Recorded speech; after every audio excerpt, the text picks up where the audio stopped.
In the 1500s, as the world began moving away from a geocentric view of the universe, or Ptolemaic view of the universe, and the explanation of that system by Aristotle, which included the notion that light things and heavy things are separated naturally by moving up and down. So light things like smoke and fire will go up, and heavy things that are made of earth will go to the center of the earth. In this view, all things would fall at different rates. Heavy things would fall faster, light things would fall slower. And motion in the heavens was circular, pure circular, everything circulating around the earth. With the new view at the sun being at the center, we needed a new way to explain it all, and this new view began with Isaac Newton. There's some basic background about his life. But Isaac Newton postulated 3 laws of motion, plus the law of gravity, which explained at that time everything in the universe. The first one being that bodies in motion tend to remain in motion. This is something that's not obvious because it doesn't really happen on Earth, but it does happen in space. That once in motion, a body will continue moving in motion and not come to rest unless there is a force acting upon it. In order to change the motion, you need to apply a force. The property of matter, of how hard it is to change the motion, is called inertia, or sometimes referred to as mass.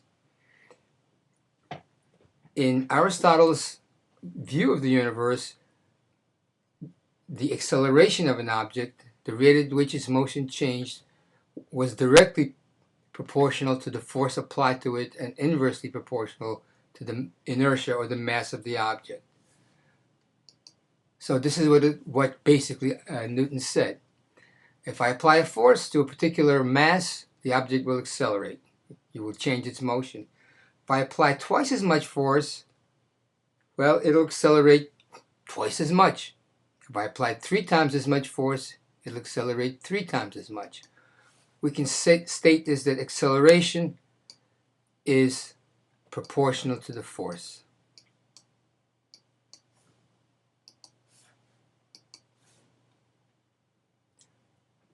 To be specific, to the net force acting on an object. On the other hand, an object has inertia. So for example, if we increase the inertia of this brick, but keep the force that's pushing on it the same or constant, well, the same force will accelerate 2 bricks 1/2 as much as 1 brick. And if you had 3 bricks, it would be 1/3 as much.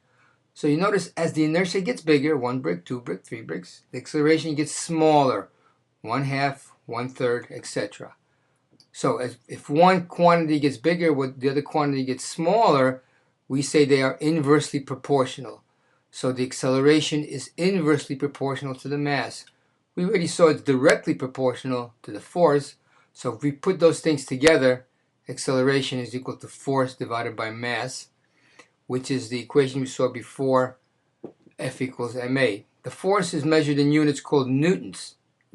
This is the unit of force in the metric system, analogous to pounds in the English system.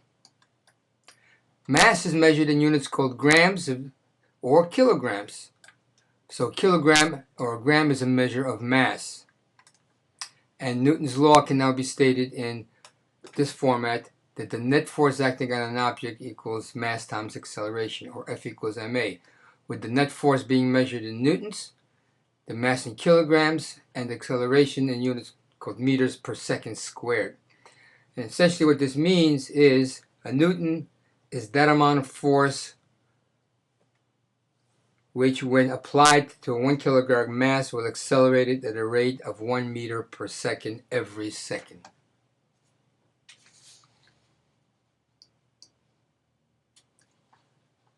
To summarize, mass resists acceleration, force helps acceleration, and basically that's what Newton's law states.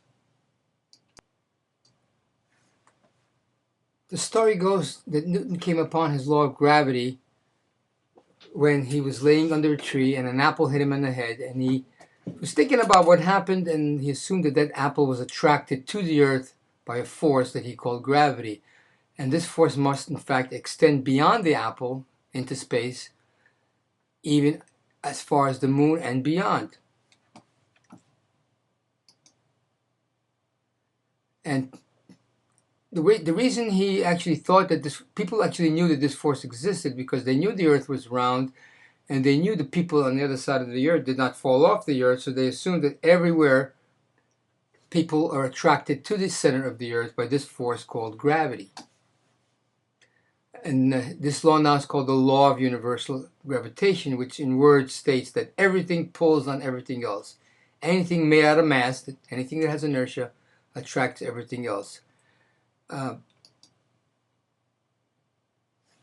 So for example, say you drop an apple, or the apple that dropped on Newton's head, its mass is little m on top here. And the mass of the earth here is big M. And basically his idea is that there's attraction between these two masses. There's a force pulling down the apple to the center of the earth. And the magnitude of this force depends on the product of the two masses. So little m is the mass of the apple, and big M is the mass of earth. And so the force attract is proportional to the product of the two masses. What that means is that if you double one of the masses, you will double the force. If you triple one of the masses, you will triple the force. But the force peters out as the distance, and it peters out in a particular way. It drops off as 1 over distance squared. And what this means is that if you double the force, if you double the distance, then the force will become not 1/2 as big, but 1/4 as big. If you triple the distance, the force becomes 1/9 as big. If you quadruple the distance, the force becomes 1/16 as big. So if you putting together these two ideas, we have the law of gravity, what's called the universal law of gravity, which states that the force equals a constant. This constant is called the universal gravitational constant. In order to measure it, basically you have to do an experiment where you actually measure the force between known masses and the distance between them. And it depends on the units that you're using. Now, because the units we use are not units in terms of planet size for mass, this number is very small. It was originally measured by Cavendish in the 1880s. He did an experiment where he was able to actually take two masses, M1 and M2, separated by a distance, and actually measure that force. So, basically, Newton's law of gravity states if you have two masses, there's a force of attraction between them, which is described by the law of gravity. And again, what the law of gravity means is that if you make one of the masses bigger, let's say this one here, make it bigger, the force gets bigger. If you double the mass, you double the force. The other part of the equation is if you make the distance bigger, the distance between the masses bigger, the force gets smaller, but it drops off as 1 over distance squared. That means if you double the force, if you double the distance, the force is 1/4 as large.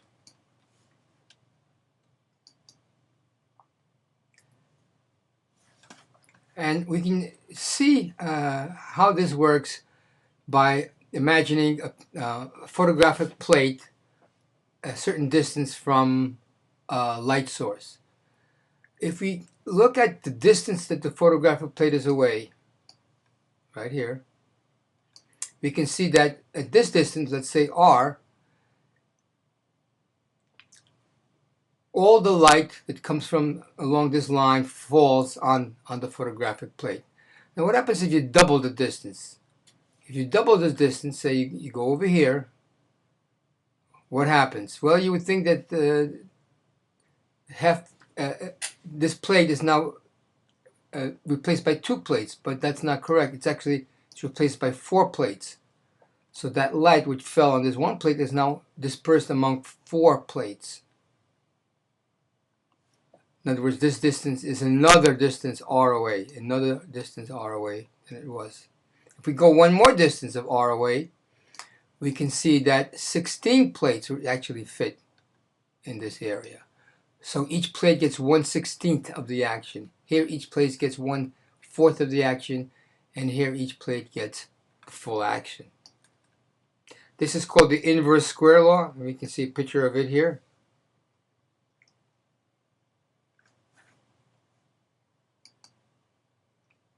As an example of what this means, let's say we have a rocket ship on Earth.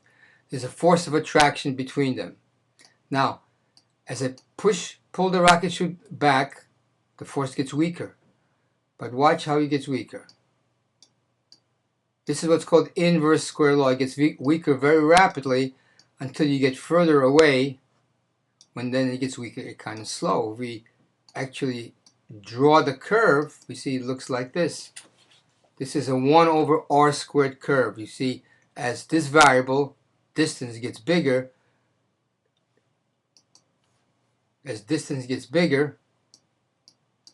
this variable, force, gets smaller. This is inverse square. This particular simulation will help you understand that a little bit better. For example, let's say we have these 2 rocks. They are attracted to each other by a force F, given by this equation that we have here on top, which we just discussed. Let's see what would happen if, for example, if you doubled one of these masses, m1. So instead of being 1 m1, it would now be 2 m1. What would happen to the force? Well, let's change this to 2, and you'll see the force, which originally was 1F, if I change this to 2, it'll be twice as much. And if I change this to 3, it'll be 3 times as much. This is what we mean when we say the force is proportional to the mass. Now, if we double both of them, you see the force will be 4 times as much.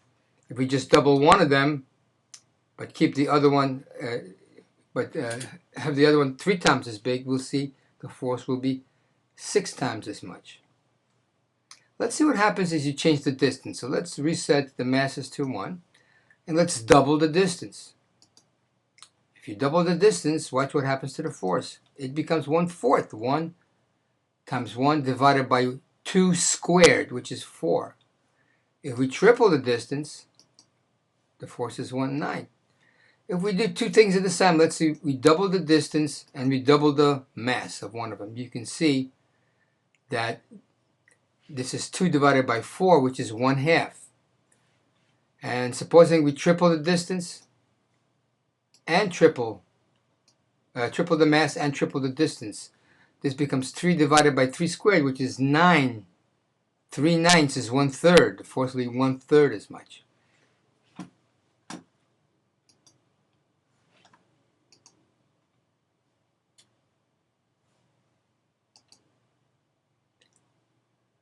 Let's take a look at, using this equation, exactly what is weight. Weight is the attraction of gravity, the force of attraction of gravity. That's your weight. And that force depends on 2 things. It depends on your mass. A human is approximately 60 kilograms, and the mass of the whole Earth, which is a very large number. And what happens is, if you drop an apple, there's a force pulling it down to the center of the Earth, given by this equation here.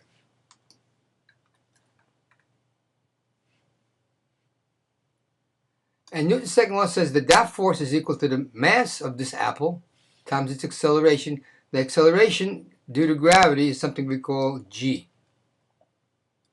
And it's a number that's approximately 10 meters per second squared.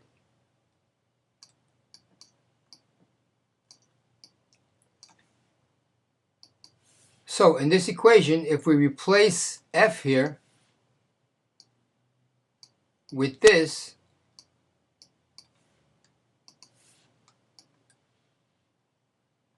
we can see that two things happen here. One is that the two masses cancel out.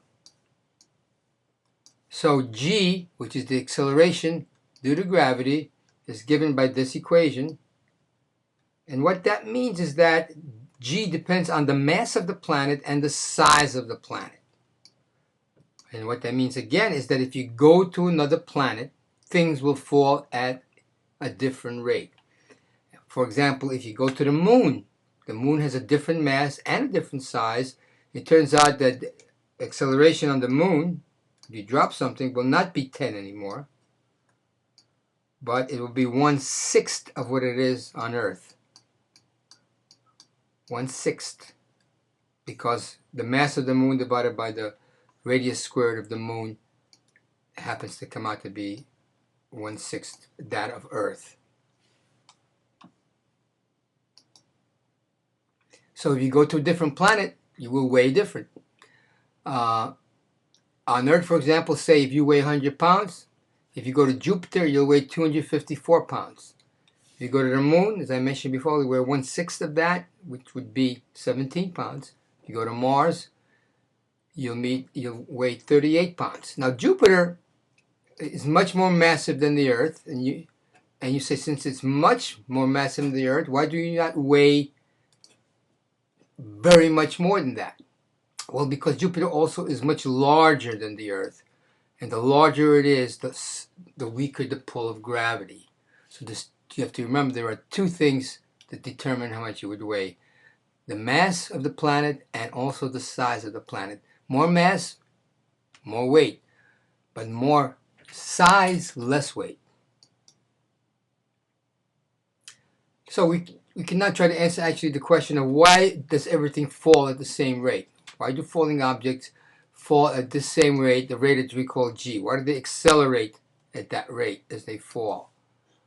Well, we can easily find that by setting the force of gravity equal to mg, and we can see, we already saw before, that the masses here cancel out, and therefore g is independent of the mass. It only depends the mass of the planet, not on the mass of the apple. The mass of the apple has canceled off here.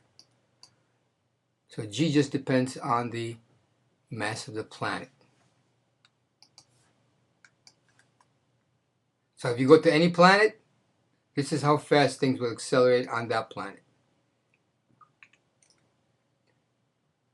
This is the acceleration due to gravity on other planets. Before going further in considering satellite motion, let's take a look at circular motion in general. In order for an object to move in a circle, like this bucket being twirled around by a string, you must exert a force on this bucket. Anything going around in a circle must have a force. That force is always a force that's directed to the center of the circle. In this case, the force is provided by the string. In physics, people have found that that force, the acceleration due to that force, is equal to v squared over r. And this is called the centripetal acceleration, and the force itself is called the centripetal force. The word centripetal means center-seeking force. So anything that's going around in the circle, first of all, has an acceleration directed to the center of the circle. The magnitude of that acceleration is equal to the velocity of the object that's going around here, the circle, squared, divided by the distance it is away from the center of the circle. And this is called the centripetal acceleration. Now, this is also true for anything going around a circle in space.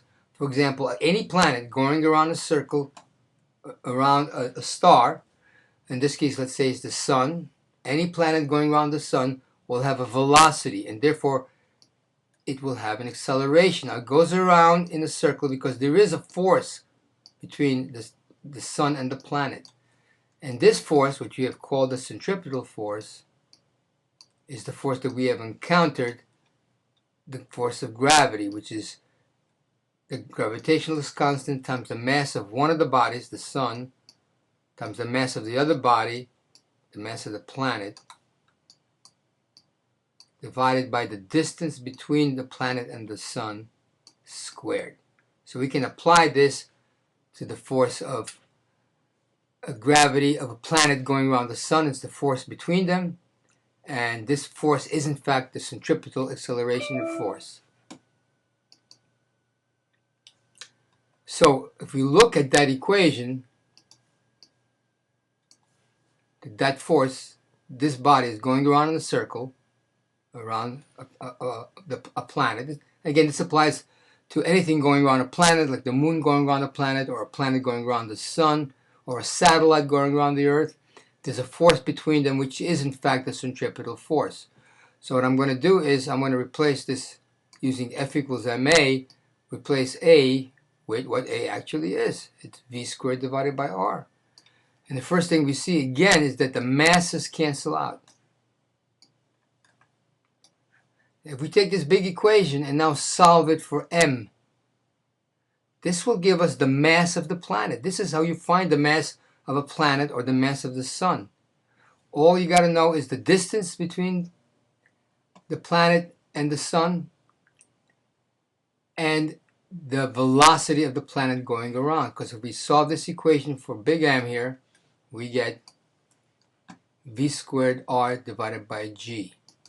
So this is how we find the mass either of a planet or of a satellite. Now, if we apply this, for example, to our moon, we need to know the velocity of the moon here and the distance to the moon, which we know. And therefore, we can calculate the mass of the Earth. If we apply this to the Earth and Sun system, we need to know the velocity of the Earth going around the Sun, the distance to the Sun, and we can get the mass of the Sun. So, in this case, measuring the mass of the Sun, the velocity of the Earth around the Sun is 30 kilometers per second. The distance is 150 million kilometers. And if we put these numbers in here, and put in for the gravitational constant what it is, we get a number for the mass of the sun given to be this many kilograms approximately.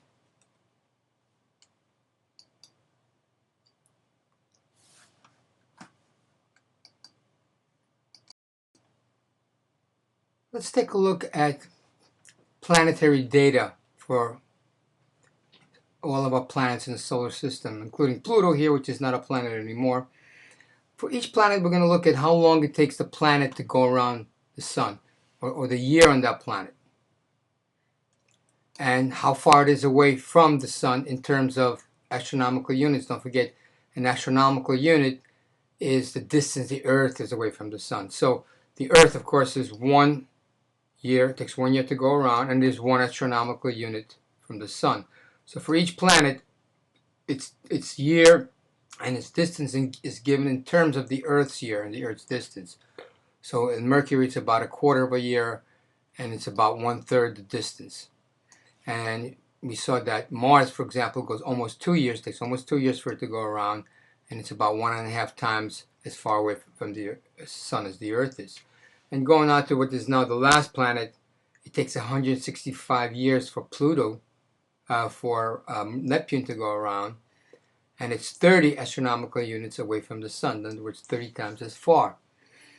What we're going to do is look in this column, and for each of these, we're going to calculate the t squared. In other words, the year on that's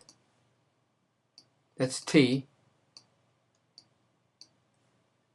squared divided by the distance away from the sun, this is r, cubed. So we're going to square, and the first time we're going to square this to 0.241, and then divide it by the cube of this. Let's see what number you get. Oh, you get that number. Well, let's do the same thing for Venus. What do we get? Ooh, you get about the same number. For Earth, it's easy. 1 squared divided by 1 cubed is 1. And here we go, all the other planets. They're all about 1. In other words, for every planet, t squared over r cubed is the same. We can say it's constant. And in these particular units, the units being years and astronomical units, that constant is just equal to 1. Because it is 1 for Earth, it's the same for every planet. It's equal to 1. How does that come about? Well, Newton's laws can, in fact, explain this. It's a little mathematical, but we'll just go through it briefly anyway.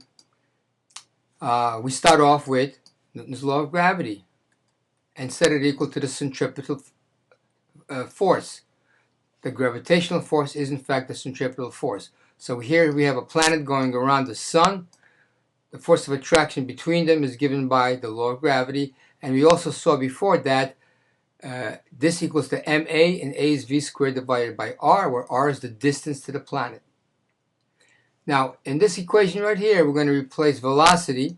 The velocity is the distance an object travels divided by the time it travels. For one revolution, in other words, for a planet to go around once and come back here on this side, that distance is 2 pi r. And t, of course, here is the year on that planet. So if we square those numbers, v squared is equal to 4 pi squared times I squared divided by t squared. And if we put it in here into this equation, we get that. Some simplification, these things will cancel off, gives us this equation.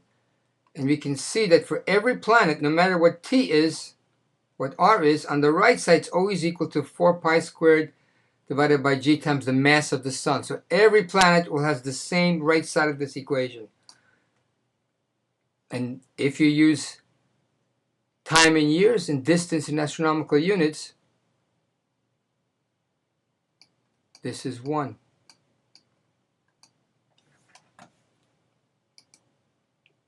Time squared over distance cubed is constant for all the planets, or we can say that time squared in years equals distance cubed in astronomical units. Let's see how this works, this equation works. Let's say supposing a small planet were discovered with a period of 5 years.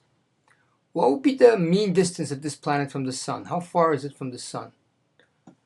Well, again, we're going to use the fact for t squared divided by r cubed, which is 1 for Earth, is also 1 for this planet. And what that means is that for this planet, the time squared is equal to the distance cubed. Now, the time for this planet to go around once is 5 years. So 5 squared equals r cubed. And therefore, the distance of this planet, which is r, is going to equal the cube root of 25. Now, you may say, well, how do I find the cube root of 25? Well, you don't have to find it. Let's say you guess at it. What number times itself 3 times will give you 1? Will give you 25. Let's see, 2 times 2 times 2, that's 16. That's not big enough. 3 times 3 times 3, oh, that's 27. So it's going to be a little less than 3. And it comes out to be 2.92 astronomical units. Now, you can apply this to any planet. So, for example, supposing we know that it takes Jupiter 11.85 years to go around the sun, almost 12 years.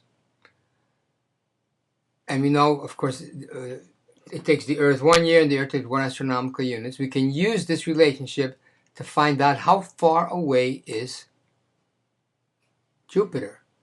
Because we know that t squared for Jupiter, the time for it to go around once, divided by the distance cubed, which is what we're looking for, is equal to 1. So r cubed will equal to this number squared, like before. So how far is Jupiter from the sun? Again, 11.85 squared equals r in astronomical units cubed.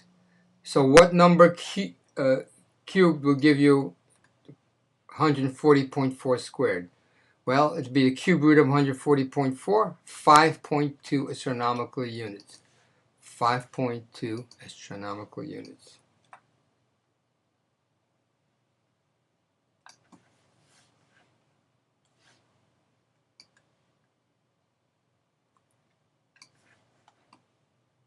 of course, we're going to use the law of gravity to find the orbital velocity of one object orbiting another. So, for example, let's say we have this body of mass m orbiting a planet like the Earth. It takes a certain amount of time to go around one, so this body has a velocity associated with it. And of course, there's a force acting to the center, which is given by the law of gravity. And that force is also the centripetal force right here. So what we're going to do, we're going to solve this equation for, before we solve it for m, now let's assume we already know the mass, and we're going to solve it for v. So in this particular equation, the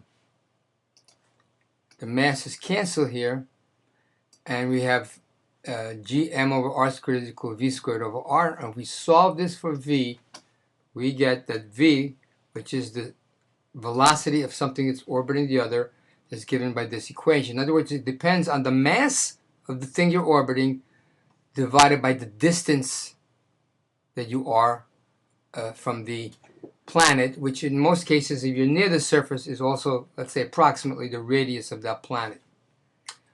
So let's take a look. In this case, here we have an example of exactly that with the Earth orbiting the Sun. But let's suppose we go to another planet that's orbiting the Sun at a different distance. So if you remember, Jupiter was about 1.5 astronomical units. I'm going to change this to astronomical units. Now, the Earth right now is going 30 kilometers per second. And you can see that over here, 30 kilometers per second is the velocity of the Earth. But let's go to Jupiter. Using that equation that we have on top here, what would happen if we now go further away? In other words, we're going to make r bigger. What happens to v? Does it get bigger or smaller as you make the denominator bigger? Well, let's take a look. We're going to move this to 1.5.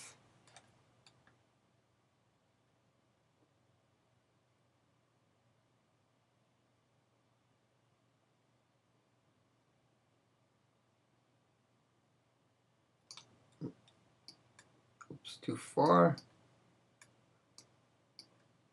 Well, 1.6, and you can see that now v is 24. That, in fact, the velocity has slowed down.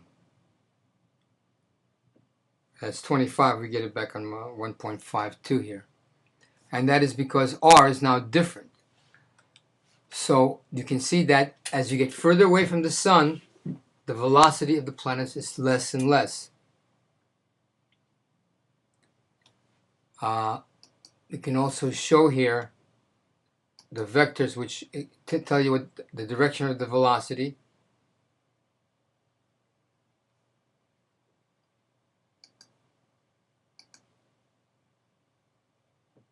And so we can see that this is the Earth. And if we bring something closer in, let's say as close as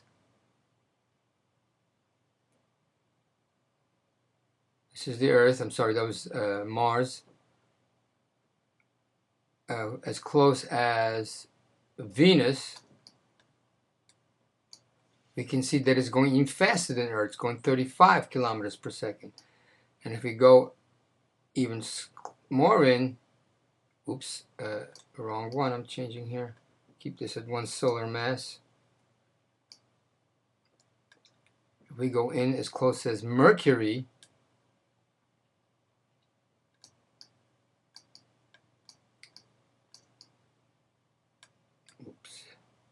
go in as close as Mercury,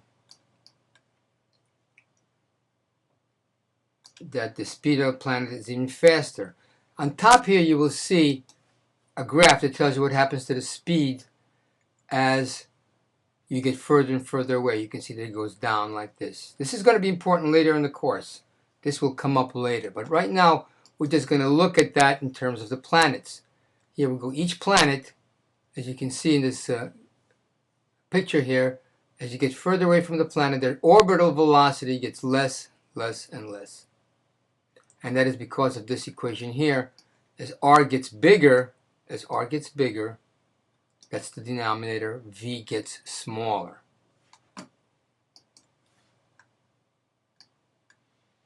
So here is a rotation curve that shows you what happens to the speed of the planets as you get further away. You can see Mercury is the fastest, then Venus, then Earth, then Mars, then Jupiter, Saturn, Uranus, then Neptune has the slowest velocity at its distance of 30 astronomical units away. As the last topic or application of this, let's take a look at the situation, something called escape velocity. If you throw a ball up, it usually comes back down. If you throw it up harder, it goes higher but still comes back down. Is it possible that you throw it hard enough, it will never come down? In other words, what goes up must come down. Is that always true?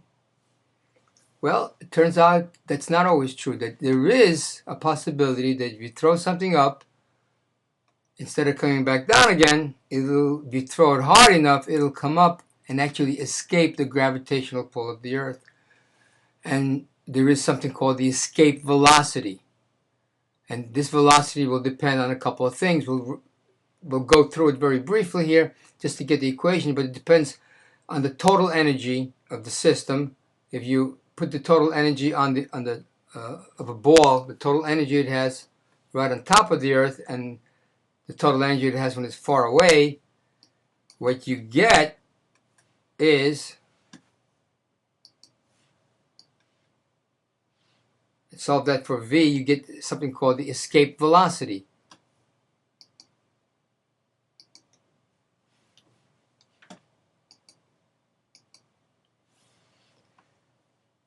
We're not going to go into too much detail how we got this, but the result is interesting. What is the escape velocity of something on Earth? Well, here it is. It's going to be 2g times the mass of the Earth divided by the radius of the Earth. And if you do the numbers, you will get that it's about 11 kilometers per second, or 7 miles per second. To be exact, it's 11.2 kilometers per second. It's a little over 11. So if you throw something up with that speed, it will. So in this simulation, we'll have an example of escape velocity. Escape velocity is given by the equation on top, so we'll do it for the Earth first. So if we fire something, for example, if we fire it out with a speed of 7.9 kilometers per second, it will go into some kind of orbit, but it'll come back down. So this gives you two scenarios. One is if you fire it with that speed perpendicularly, it means in orbit, or if you fire it straight down. So it goes into orbit, but it comes right back down. Now let's reset it and fire it with a little harder speed. Not quite 11, but let's get close to it. Let's do 10.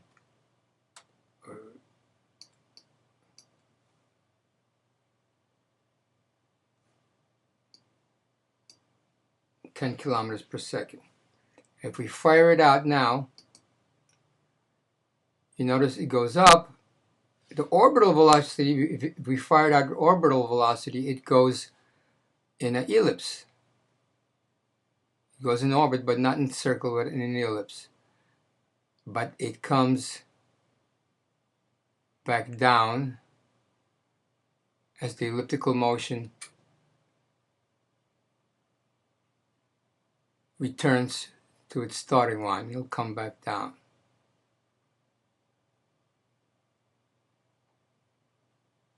And so we saw 11.2 is the escape velocity on Earth. Now we fire it with that velocity, or slightly bigger.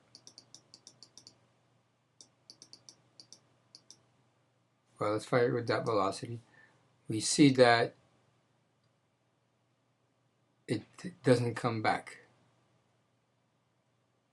It just keeps going and going. Eventually it'll go away from the Earth at constant speed. Okay, let's reset things. And what we're going to do now is we are going to change the mass of the planet. So instead of being the mass of the Earth, we can change it in the simulation to be either greater or less than. So if you change it to greater than, what do you think will happen? Let's take a look. If you make m here bigger, what happens to the escape velocity? Will it get bigger or smaller? Let's take a look. So we're going to make m bigger, a little bit bigger, 1.1, and you can see the escape velocity is in fact bigger. It's 11.7. And of course, if we make it smaller, the escape velocity becomes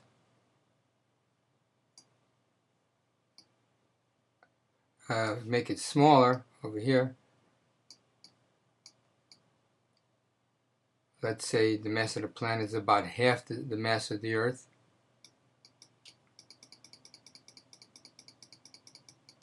We can see the escape velocity is only 7.8. And let's put it back on Earth.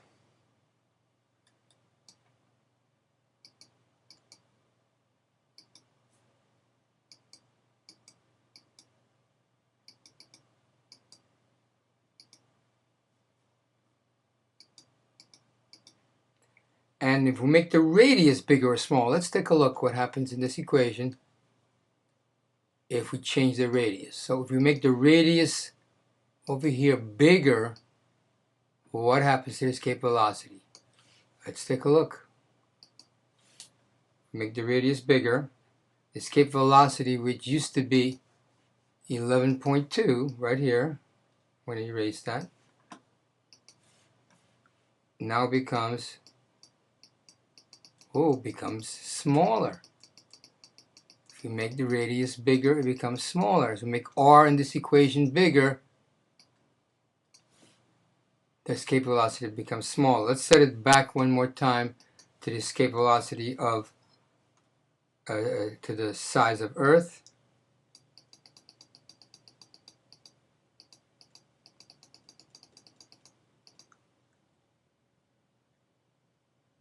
And what if you make it smaller?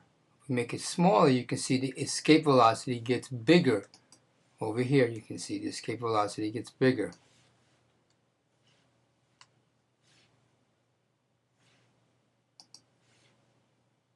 The smaller we make it, the bigger it gets. So if we go to another planet, both the mass and the radius are different. So for example, if you go to Mars, escape velocity is only 5.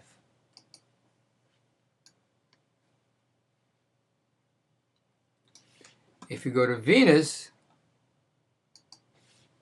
let's go to Mercury first. Escape velocity on Mercury is 4.2. On Venus, it is 10.4. So these are all the inner planets.